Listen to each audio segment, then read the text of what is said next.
আসসালামু আলাইকুম। আমি জাইমা আক্তার, সময় টিভি বিডি নিউজ চ্যানেলে আপনাকে স্বাগত। শুরুতেই জানাবো আজকের গুরুত্বপূর্ণ আপডেট সংবাদগুলোর শিরোনাম। আমিরাতের পেট্রোলিয়াম স্থাপনায় ইরানের ড্রোন হামলা। আল জাজিরার বিশ্লেষণ, যুদ্ধ জয়ের চেয়ে লেবাননে শান্তি প্রতিষ্ঠা কঠিন। সাগরে বিপদে পড়া ভারতীয় নাবিকদের উদ্ধার করল পাকিস্তান নৌবাহিনী। হরমুজ নিয়ে ট্রাম্পকে সতর্কবার্তা দিল ইরান। মরক্কোয় যৌথ মহড়ায় গিয়ে 2 মার্কিন সেনা নিখোঁজ। এই ছিল আজকের আলোচিত সংবাদ শিরোনামগুলো। এখন বিস্তারিত সংবাদে আসছি, তবে তার আগে অনুরোধ রইল প্রতিদিনের আপডেট সংবাদগুলো সবার আগে পেতে ভিডিওটিতে একটি লাইক দিয়ে চ্যানেলটি সাবস্ক্রাইব করুন এবং কমেন্টে জানিয়ে দিন আপনি কোন জায়গা বা কোন দেশ থেকে আমাদের সংবাদগুলো দেখছেন। আমিরাতের পেট্রোলিয়াম স্থাপনায় ইরানের ড্রোন হামলা। সংযুক্ত আরব আমিরাতের আকাশসীমা লক্ষ্য করে ইরান থেকে ধেয়ে আসা একাধিক ক্ষেপণাস্ত্র এবং ড্রোন হামলার ঘটনা ঘটেছে।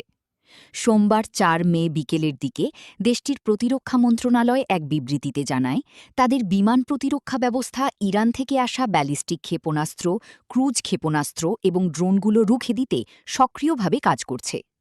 এই হামলার ফলে দেশটির ফুজাইরাহ আমিরাতে একটি তেলের স্থাপনায় অগ্নিকাণ্ডের ঘটনা ঘটেছে। ফুজাইরাহ মিডিয়া অফিস থেকে জানানো হয়েছে, ইরানের একটি ড্রোন আঘাত হানার পর সেখানে আগুনের সূত্রপাত হয়। পরিস্থিতি নিয়ন্ত্রণে আনতে এবং আগুন নেভাতে দ্রুত সিভিল ডিফেন্স বা ফায়ার সার্ভিসের দল মোতায়েন করা হয়েছে। এখন পর্যন্ত এই হামলায় কোনো হতাহতের খবর পাওয়া যায়নি। সংযুক্ত আরব আমিরাতের পক্ষ থেকে কড়া তৎপরতা চালানো হলেও ইরানের পক্ষ থেকে এই বিষয়ে তাৎক্ষণিকভাবে কোনো মন্তব্য বা প্রতিক্রিয়া জানানো হয়নি। মধ্যপ্রাচ্যে বাড়তে থাকা উত্তেজনার মধ্যে এই ড্রোন ও ক্ষেপণাস্ত্র হামলা নতুন করে অস্থিরতা তৈরি করেছে। আল জাজিরার বিশ্লেষণ, যুদ্ধ জয়ের চেয়ে লেবাননে শান্তি প্রতিষ্ঠা কঠিন। বর্তমান প্রেক্ষাপটে ইরান, হিজবুল্লাহ এবং ইসরায়েলের কাছে চলমান যুদ্ধটি একটি অস্তিত্ব রক্ষার লড়াইয়ে পরিণত হয়েছে।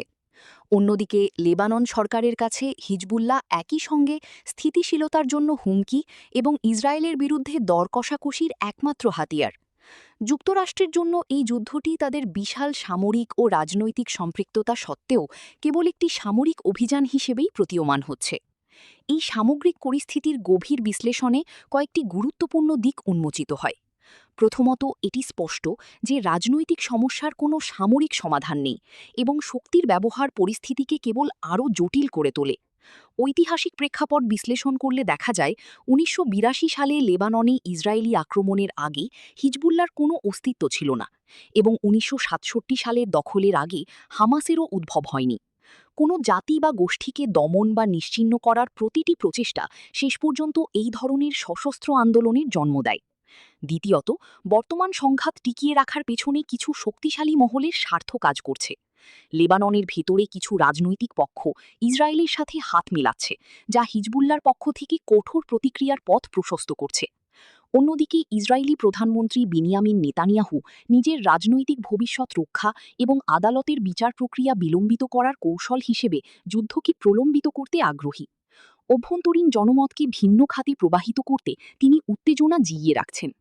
তৃতীয়ত, ইরান বা লেবাননের মতো দেশগুলো কেন বারবার লক্ষ্যবস্তু হচ্ছে তা নিয়ে ভিন্নধর্মী একটি ধারণা উঠে আসছে। অনেক বিশেষজ্ঞ মনে করেন, ইরান পরমাণু অস্ত্রধারী নয় বলেই দেশটি আক্রমণের সহজ লক্ষ্যবস্তুতে পরিণত হয়েছে। একই কথা লেবাননের ক্ষেত্রেও প্রযোজ্য।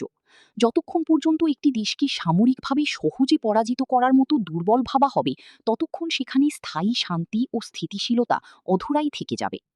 পরিশেষে, বর্তমান পরিস্থিতি ইসরায়েলের সামরিক শক্তির সীমাবদ্ধতা এবং মধ্যপ্রাচ্যের সেই সব দেশের ক্ষয়িষ্ণু প্রভাবকে সামনে নিয়ে এসেছে, যারা নিরাপত্তার জন্য পুরোপুরি যুক্তরাষ্ট্রের উপর নির্ভরশীল ছিল।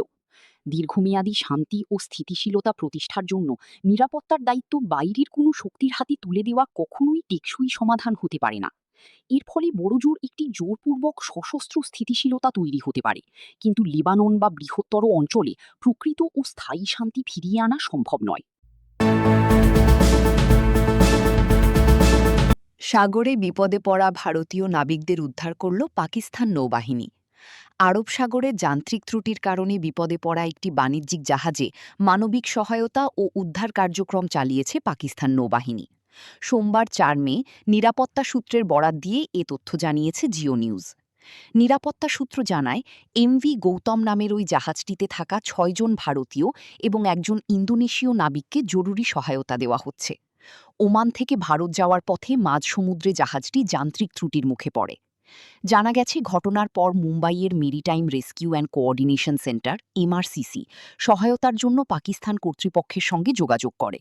জরুরি সেই অনুরোধের প্রেক্ষিতে পাকিস্তান নৌবাহিনী তাদের মেরিটাইম সিকিউরিটি এজেন্সির জাহাজ পিএনএস কাশ্মীরকে উদ্ধার অভিযানে মোতায়েন করে।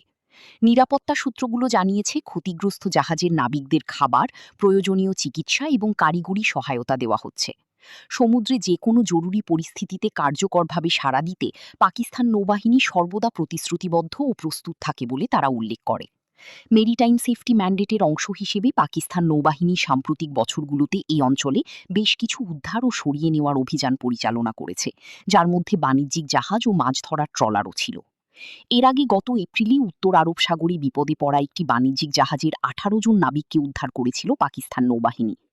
আন্তঃবাহিনী জনসংযোগ পরিদপ্তর আইএসপিআর এক বিবৃতিতে জানায়, পাকিস্তান উপকূল থেকে প্রায় ৩৭০ কিলোমিটার দূরে এমভি গোল্ড অটাম নামের একটি জাহাজ থেকে বিপদ সংকেত পেয়ে পিএনএস হুনাইন অনুসন্ধান ও উদ্ধার অভিযান চালায়। আইএসপিআর জানায়, নৌবাহিনীর বিশেষজ্ঞ দল দ্রুত সেখানে পৌঁছে নাবিকদের চিকিৎসা সেবা প্রদান, অগ্নি নির্বাপন এবং জাহাজের ক্ষয়ক্ষতির মূল্যায়ন সম্পন্ন করে। উদ্ধার করা ১৮ জন নাবিকের মধ্যে চীন, বাংলাদেশ, মিয়ানমার, ভিয়েতনাম এবং ইন্দোনেশিয়ার নাগরিক ছিলেন। তাদের প্রাথমিক চিকিৎসার জন্য করাচিতে নেওয়া হয় এবং পরবর্তীতে নিজ নিজ দেশে পাঠানোর ব্যবস্থা করা হয়। হরমুজ নিয়ে ট্রাম্পকে সতর্কবার্তা দিল ইরান। হরমুজ প্রণালীতে আটকা পড়া জাহাজগুলোকে মুক্ত করতে প্রজেক্ট ফ্রিডম নামক এক বিশেষ অভিযানের ঘোষণা দিয়েছেন মার্কিন প্রেসিডেন্ট ডোনাল্ড ট্রাম্প। তার এই ঘোষণার পর যুক্তরাষ্ট্রকে সতর্কবার্তা দিয়েছে ইরান। ট্রাম্পের এ পরিকল্পনাকে হস্তক্ষেপ উল্লেখ করে ইরানের জাতীয় নিরাপত্তা সংস্থা ন্যাশনাল সিকিউরিটি কমিশনের প্রধান ইব্রাহিম আজিজি সামাজিক যোগাযোগ মাধ্যম এক্সে একটি পোস্ট দিয়েছেন। পোস্ট করা এক বার্তায় তিনি লিখেছেন, হরমুজ প্রণালীর নতুন সামুদ্রিক প্রশাসনিক ব্যবস্থায় যুক্তরাষ্ট্রের যে কোনো হস্তক্ষেপকে চলমান যুদ্ধবিরতি লঙ্ঘন বলে বিবেচনা করা হবে। আরব উপসাগর ও পারস্য উপসাগরকে সংযুক্তকারী ১৬৭ কিলোমিটার দীর্ঘ হরমুজ প্রণালী অন্যতম গুরুত্বপূর্ণ আন্তর্জাতিক বাণিজ্য জলপথ।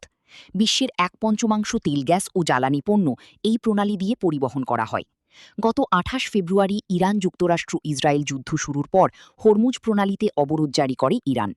ফলে প্রণালী, আরব উপসাগর ও পারস্য উপসাগরে আটকা পড়ে শতাধিক জাহাজ।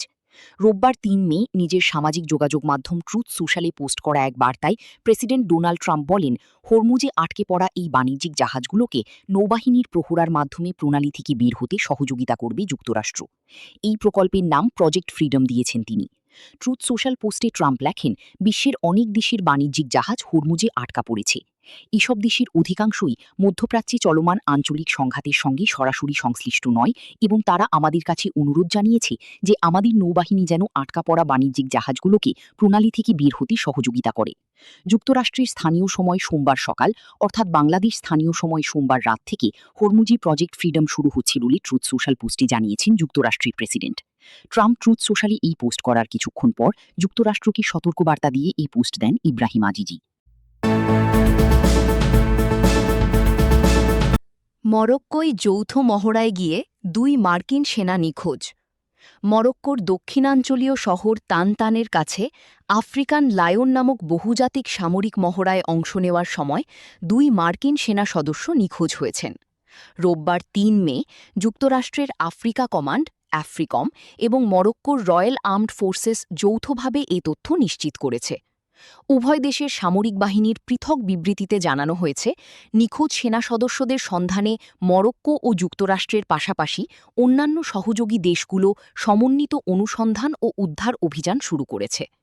এ অভিযানে পদাতিক বাহিনীর পাশাপাশি আকাশ ও নৌবাহিনীর বিশেষ সরঞ্জাম মোতায়েন করা হয়েছে।